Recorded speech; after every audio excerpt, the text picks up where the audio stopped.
I married Michael Meyer, who was not the serial killer. I would know where the bodies were buried.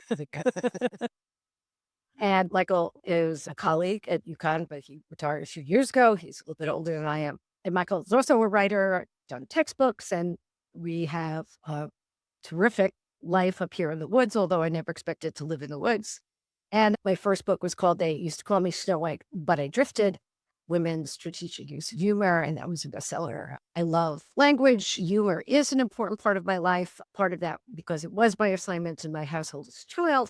My mother died when I was very young. In fact, I just wrote a piece about how it was really my mother's depression that taught me how to be funny.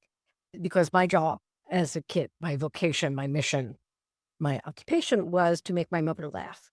She now would have been diagnosed with bipolar disorder 2 and agoraphobia and various other forms of mental disorder. I am really impressed that you took something that would be really, really difficult to live in a family with severe mental illness. I've seen the research on that and how it impacts the trajectory of children.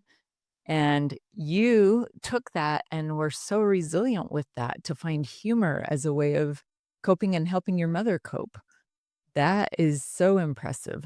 I agree. And you actually, it sounds like you took this, what could have been a trauma, and really made it into a strength, moving forward. I think that for most kids, you figure out it's a survival skill. We all figure out how to survive in whatever families we're in.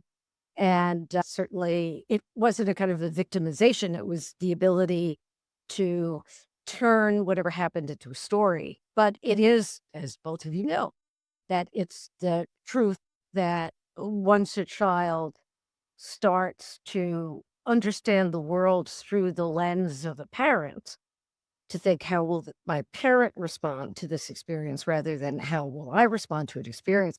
The child is no longer a child. It's the end of childhood. And so that's why kids who grow up in houses of trauma learn,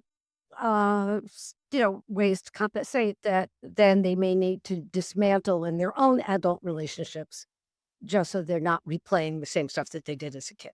Yeah. Interesting perspective. Very, very true. We've seen a lot of that. I want to ask, so you're married. You've been married since 1991, right? Right. To Michael Meyer. So why marriage? That is what Perfect Husbands and Other Fairy Tales starts out with, is why should a woman with a room of her own, a life of her own, a job of her own, a career of her own? Because marriage is stepping into the public arena as a declared couple. Vows are a speech act. We go back to the precision of language idea. It's not a wedding. It's the vows you make. And I think it's the vows that you make in public where you declare, this is my spouse, who I am is part of this union. And I think it's an important declaration. It's a responsibility. It's taking, in a way, one of your most private relationships, but making it public and saying, and facing in a like 360-degree angle and saying, everybody knows this. It's the opposite of a secret. It's a declaration. And so, yeah, I think marriage is important. It is important to both of us, and I think at the best and the worst times of a relationship, to declare that.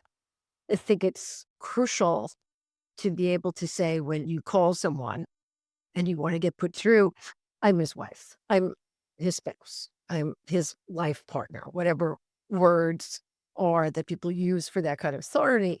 You don't want to explain for 15 minutes, either to somebody at a hotel room, why you need to, to reach that individual, even if there's a conference going on, or when you're in the emergency room and life stars approaching. I just say we've been going out for 19 years.